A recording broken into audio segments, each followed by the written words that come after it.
woke up, and then God was like, yo, bro, look out the window. I look out the window, and it's like 10 smoking and staring up at the window like this, looking at me in the window.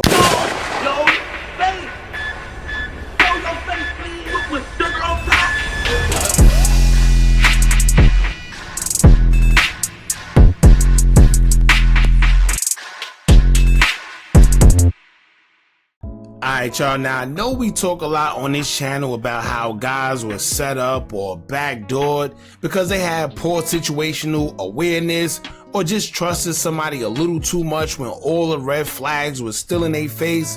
Time after time we hear of guys who could have prevented either getting robbed, shot, or sometimes unalive, but they ended up going against their intuition / gut feeling and ended up paying the consequence. Now today, we have the total opposite. We have someone that actually followed his instincts and it saved him from possibly getting robbed or losing his life.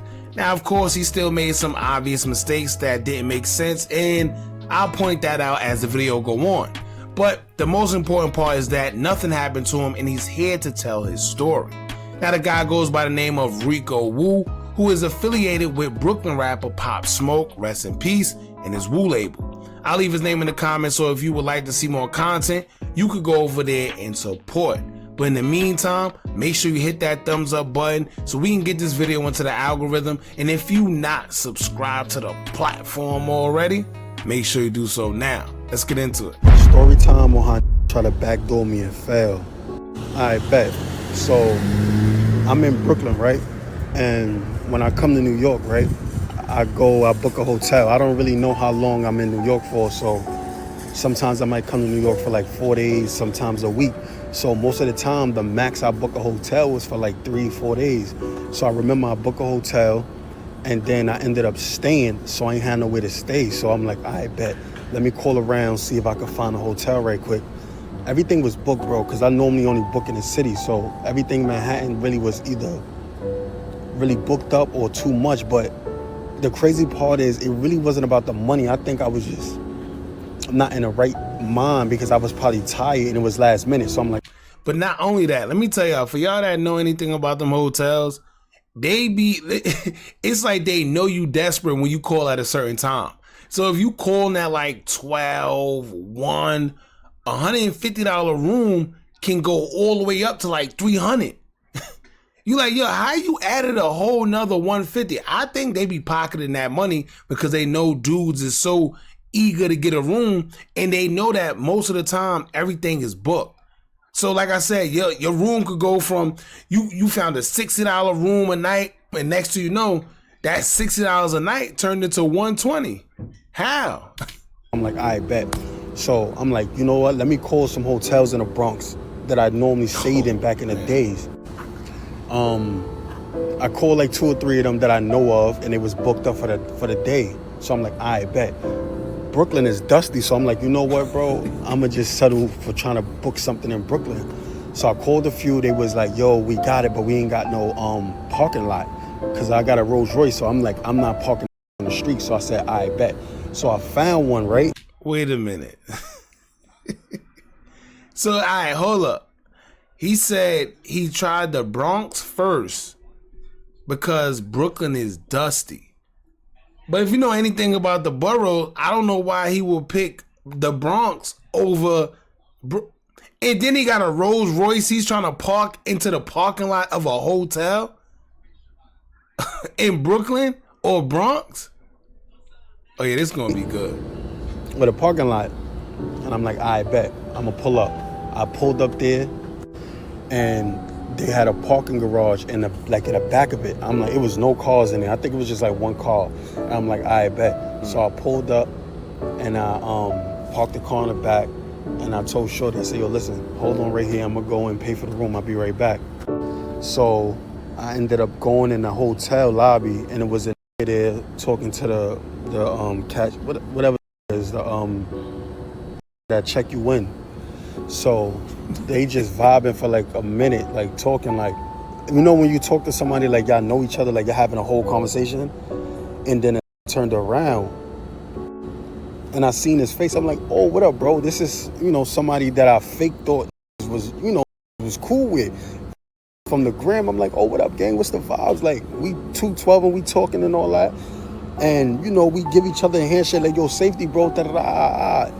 And I'm like, I checked in and everything. I came back. I said, yo, I don't know about staying here, bro. I don't got no smoke with I don't got no beef with this is even my close friends. But I'm like, yo, listen, you don't never stay with niggas, no, because you know niggas is fake funny. Like, you know niggas is really corny. So I'm like, she said, yo, listen, let's just go to another hotel. I'm like, yo, listen, I'm tired, bro. Like, I'ma just stay here. When you leave in the morning to go to work, I'm gonna call you an Uber and I'm gonna leave with you. One thing you always do, and I learned, if you with a woman, right, and she tell you that, you know, something feels off or maybe we should go somewhere, always listen to her. For y'all fellas that don't know, women have strong intuition. And I always live by that. If I'm with a female and she tells me, well, nah, let's go somewhere else, or let's do this, let's do X, Y, Z. If I feel like, yo, you know what? She's right. We're doing it. Simple as that. It's almost like your mother when she tell you, listen, don't do this, don't do that. And you end up doing it and something happens to you. Yeah. Right? But anyway, he said he knows the guy from the gram. So basically it's not like they're really friends. They just know each other off Instagram. And he also said that this guy was in his close friends, which means he put him in there. But once again, they met off Instagram. Not even met, they just know each other off Instagram. Kind of weird. And she was like, I bet.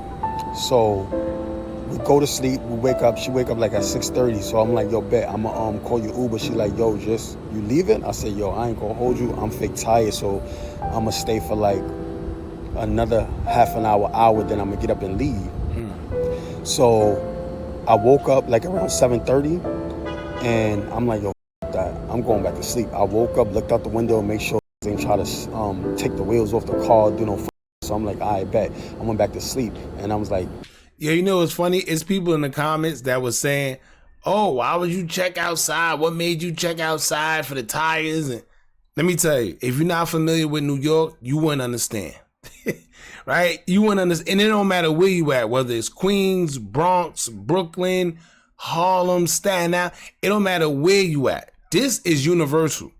You know that if you have a nice car, or you can have a Honda, especially a Honda, because they I don't know what it is with Hondas, but they love taking the emblems and the tires or the catalytic converters.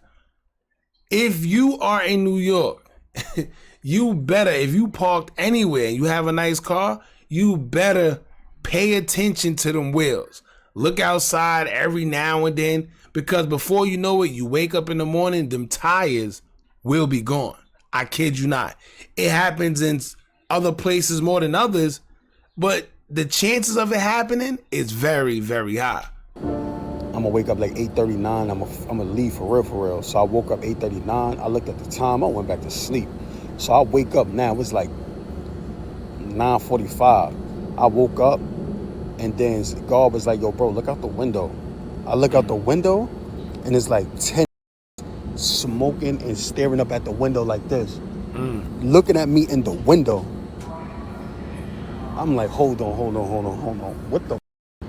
So, and this is not me fully opening the window. This is just me getting a peek out the window. The reason why I peeked out the window, because I didn't need to fully look out the window. I just wanted to peek, make sure the car there and everything is all good. So, next thing you know,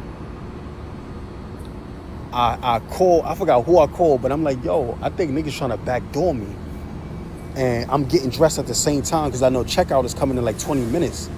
So I called Shorty. I'm like, yo, you know trying to backdoor me, bro? Like, this is crazy. I ain't got no gun on me. I don't got no security. I don't got nothing. I'm just like, yo, this is wild crazy. So now, being in New York, especially in Brooklyn, riding around with a Rolls Royce with no weapon on you, especially staying overnight in a hotel, that's brave. And keep in mind, he said that was the only car in the parking lot. Brave. Crazy. And to be honest with you, they didn't backdoor him. It wasn't like a backdoor situation. He said he know of the guy from Instagram. Right? Pay attention to little things like that. They're not actual friends. So, of course, he probably see him on the gram, see him lit, living his best life. He said, I know this Rolls Royce is his because it's the only one here. I know he didn't walk. We gonna wait for him. So I finally get dressed in like 2 minutes and I look back out the window.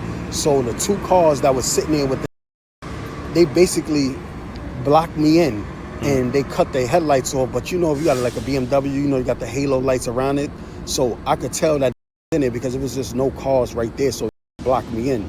So I'm assuming I was going to come outside like, oh, I'm outside and was going to boom me, rob me, do whatever. Meanwhile, when I pulled up in the lobby, I ain't have no jewelry, no nothing. You don't know me, so you don't know if I carry money on me. So what exactly was you gonna do? Steal a car? Like you was about to steal a Rolls Royce and like you could have just told the car. No. See, this is what I be saying. Some people just don't be thinking. Of course he was gonna take the car, or he was gonna take you, or he could have took you for ransom.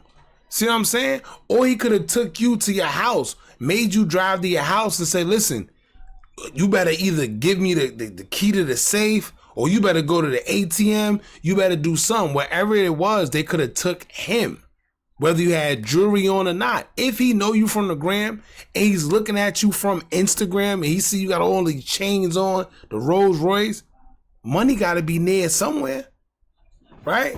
You probably got friends that got money or something. Well, listen, tell them if they like you like that, bring $20,000 right now or you gone. Simple as that. So I'm like, I bet. So I'm like, is that a coincidence? There's no cars in the parking lot. And for some strange reason, everybody is looking up at my window that I'm sleeping in. Now, how I know that that has something to do with that, because how would anybody know, whoever that car that belonged to, that he's staying in this room? It's like 70 rooms all throughout the whole hotel, but everybody's staring at my window.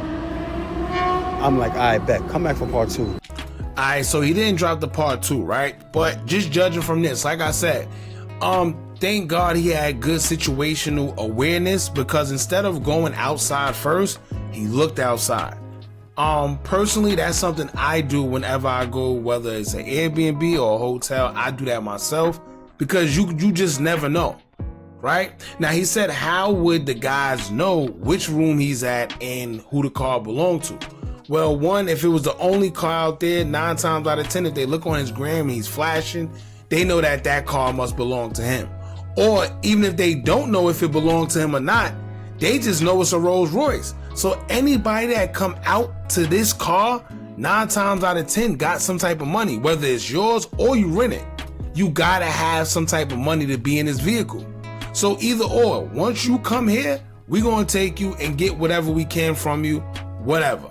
Now, as far as knowing what hotel he was in, well, he did say that the guy was kicking it with the guy at the front desk, which 9 times out of 10 he could have gave him the drop. Well, listen, yo, he's in 833, he's in whatever, right? Easy as that. So in this situation, his situational awareness actually kicked in and helped him, you know, his intuition. And thank God for that, because who knows what could have happened, right? But this just goes to show, I don't care where you know somebody from or think you know them from. If they're not your friend, it really ain't a back door. He just know you from Instagram and that's it. He don't owe you no loyalty. At that point, he was just a come up. All right, now he didn't put part 2 up there yet, but when he does, we will update you guys.